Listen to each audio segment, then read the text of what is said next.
Hi, Chris. How are you today? Good. How you doing? Not bad. Thanks for allowing me to stop by and Yeah. interview you. You're welcome. Thanks for coming on by. So we're at KMAF in Chester, Maryland, and you're one of the partners here. Correct. Yes.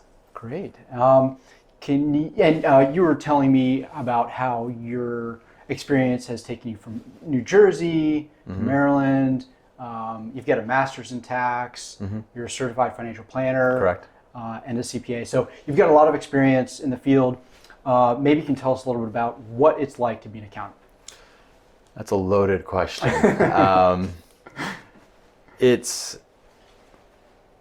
I feel like we are the financial psychologists sometimes to clients to help them guide them through their business, their money decisions. It's not just tax, it's more of, I think, money coaching to clients and making sure that the decisions that they make fall in line with their what their business intends to do, personally what they intend to do, and the overall outcome is a positive outcome for the long term. So it's not just a yearly engagement to where we're trying to just do a tax return. It's more of a longer term relationship with our clients to make sure that they have the best, I guess, financial coaching for them long term. And I think I saw on your website you have over 1,000 clients. Is that right? Yeah, we do about 1,000 tax returns a year here in the office. And that takes pretty much the full tax filing season between April and extensions to get through all of those returns. And so could you tell us about the story of how this firm came about and how you became a partner? Yeah, so myself, Glenn Frost and Alan Ayers, we purchased the firm back in January of 19 from Tom McCarthy and Greg Levitnick, who were the two owners at the time. And yeah, here we are 6 years later, right now. But yeah, we bought the practice. It was a learning curve as I had to learn from Tom McCarthy about the clients and how he has done things for the past 30 years and try to incorporate in that to how I do things and make sure that it was a smooth transition with all the team members at the firm. I've heard there's about a 50% attrition when you take on when you buy a practice. It's extremely difficult to keep all the clients on board. What are your thoughts on that? I want to say we had about, in the year one, it was very little attrition, and same thing with year two, but then we went into COVID. So it was challenging year two of buying a firm and still learning the clients, dealing with COVID, not being able to bring clients into the office. And then now that we're post-COVID and able to bring clients in, it's a different story. But I think how Tom did it in the transition led to the lower turnover rate that typical accounting firms see when a new group comes in to buy the firm. So could you just tell us in general what it's like being an accountant? I mean, what would differentiate it from being a doctor or a lawyer or a plumber? I mean, every day is different. You never know what type of what clients are going to ask you of that day.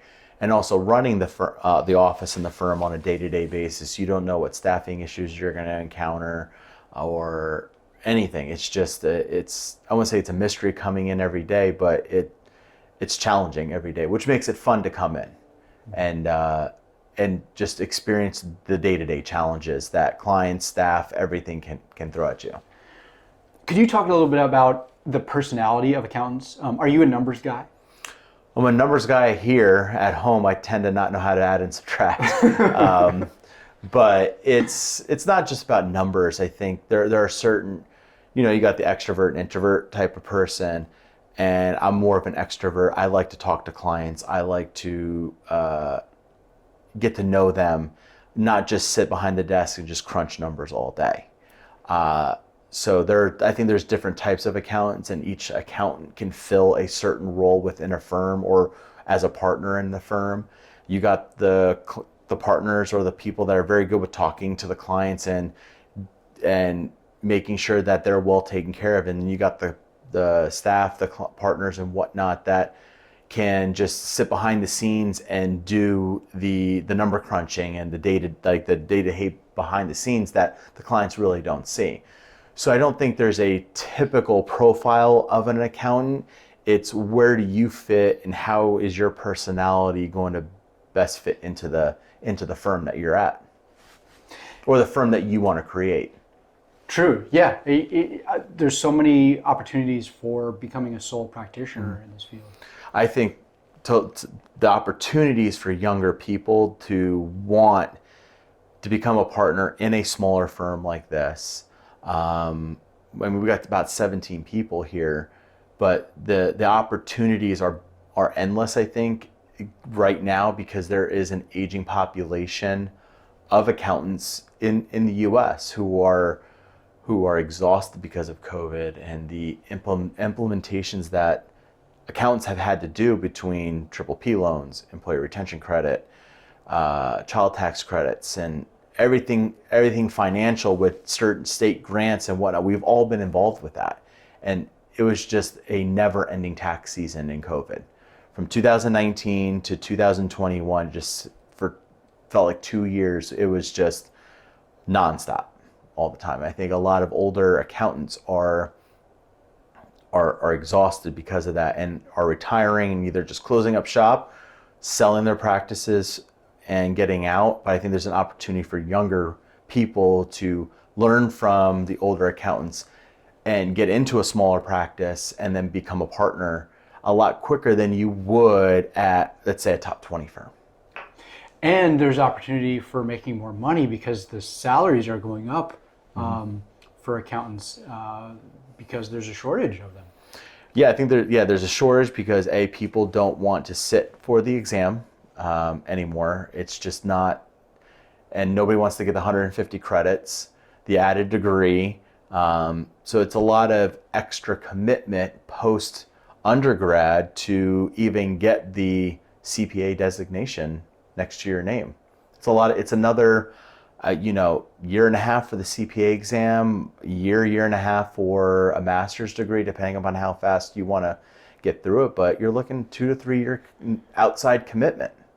That segues into my next question, which is, could you talk about the hours a little? I mean, hours here or like when I worked for the bigger firms? I guess if you could talk about both. I mean, do you crank out 100 hours a week? Nope. Okay. No, I think the staff here typically work during our peak time, which I think is, beginning of March through the first week in April. We kind of ramp down in the last week in April, but they're typically doing 55, 65 hour weeks, which is pretty manageable. 10 hours Monday, Tuesday, Wednesday, Thursday, 8-hour Friday, and a 5 to 8 hour Saturday. And I don't require my staff to even work on Sundays. It's totally up to them if they want to work or not. It's not a mandatory item. So most of the staff here just get the work done, and in the week that we have they just get the work done. And I don't have to bother them about, hey, you got to put in your hours, the work just gets done. It's the culture that was created here before and how we've been able to extend that to, work hard, play hard, essentially. And we have a pretty relaxed summer. So you're not sleeping on the floor of your office.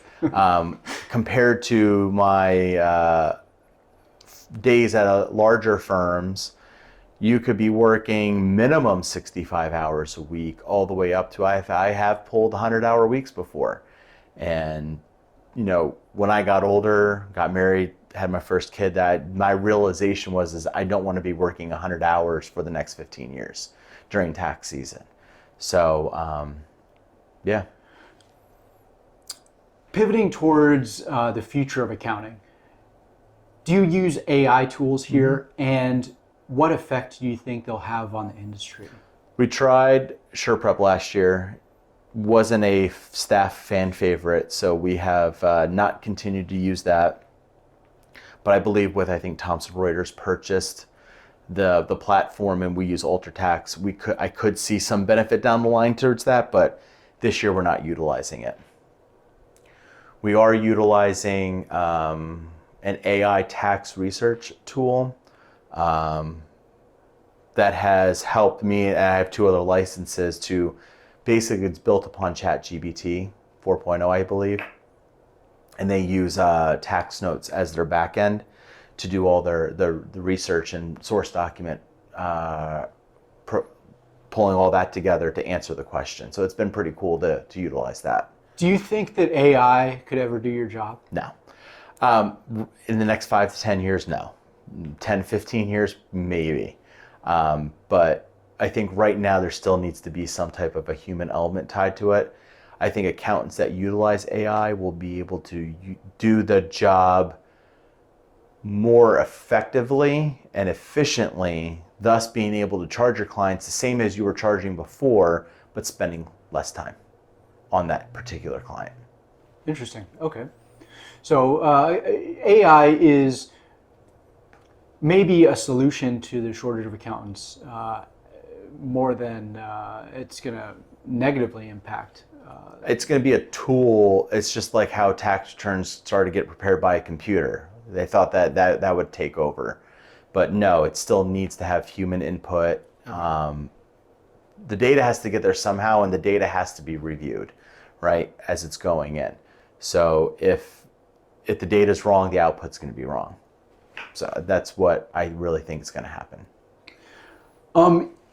Why would somebody want to be an accountant? Say you were like talking to some college students, and maybe the answer to this question would be no. I would never. Like if I could go, I wouldn't. But presumably you're happy in the choice you made. Oh yeah, yep. I think the accountant is not this. It's this image of a guy behind an adding machine with a green visor and just crunching numbers all day. Like singing the song "Unhappy" from the producers. Yes, it's more of what accounting encompasses a lot. Like you could do mergers and acquisitions, litigation support, forensic accounting, taxes, tax consulting. And in tax, there's many niches of different types of tax, different types of credits, and this and that. So it's not just there's a stigma towards accountants as just being just people that just sit behind a calculator and just do calculations all day. But there's a lot more to it. And I think that if you like to there's something in accounting that if you'd like to do it, there's a niche for you in an area at some accounting firm or some advisory firm, or even in private at like some corporation. So the limit, I say it's not limitless, but you have a lot, the doors open to you with an accounting degree, and then I would say more with the CPA designation, but there's so many things that you can do. Did you want to be an accountant growing up? I realized that probably my sophomore or junior year in high school, my business teacher, he was also my soccer coach and my track and field coach, and he lived 3 doors down from me where we grew up in New Jersey. His name was Mr. Slosher. Actually, I did see him about 2 or 3 years ago. I drove past the old neighborhood and I did see him. But he really got me into the profession, and he got me into early start program at the community college. I did accounting 1 and 2 with him. So that kind of like sparked my interest in it, but I always liked engineering. So I actually started college in engineering and then quickly switched to accounting after my freshman year. And can I ask you, what's one thing you dislike about this field and one thing that you like about this field? The dislike has to be, it's just the hours sometimes, and the groundhog effect day of it, of You come here. Deadlines and stuff. It's for about 3 to 4 weeks. It's just the same routine every day, which it can get old and you just get exhausted of it. But there is an end to it every year. It seems to get faster. It comes faster and faster every year. So it's just, you just got to muddle through it, get a routine, and just take it day by day. just right? get right through it. Yep. Yeah. And something you like about About the flexibility after tax season, the time that, I want to say we have unlimited PTO. The staff have PTO and whatnot, but I don't think I've ever said, no, you can't take time off. The summers, the downtime is their time to do when they want it, and then the client work gets done in between all that, and clients have never complained. So staff are free to, if they have to go pick up their kids or do something, even in the middle of tax season, if they got to step out for 2 or 3 hours, fine with me. So the flexibility that the job in the industry allows is great for anybody that wants to have a flexible work schedule within limitations, I guess, depending upon your firm, to do what needs to get done outside of this place. This is not our only place. We got families, we got kids, other outside responsibilities, and the partner group here recognizes that, and we allow our team to work within this and just get the work done. Yeah, one partner I was talking with said that he actually will go on vacation. He'll just bring his laptop and he'll work from the beach. So yeah, there's potential for that. Yes, there is the potential for that, but I don't encourage that. I try to say, if you're on vacation, just be on vacation. If there's an emergency, the staff will find somebody here or call the office and we'll figure it out. But nothing is that important that can't get done when you get back. Final question, where are your Excel skills at? Are you a Jedi Knight, a Jedi Master, or a Jedi Grandmaster? I used to be a Jedi Master. I'm decent. I'm decent. Used to be a lot better when I was earlier in my career, where I could just use the keyboard for everything. But definitely the best person in the office still here. But it's they've gone down over the years. But hey, you've reached the point where you didn't have to use a mouse, and that's impressive. Yes. Keyboard only. Yeah. So, Chris, thank you so much for your time today. I appreciate it. Thanks for giving me this opportunity to talk about, the profession. Absolutely. Thank you. Thanks.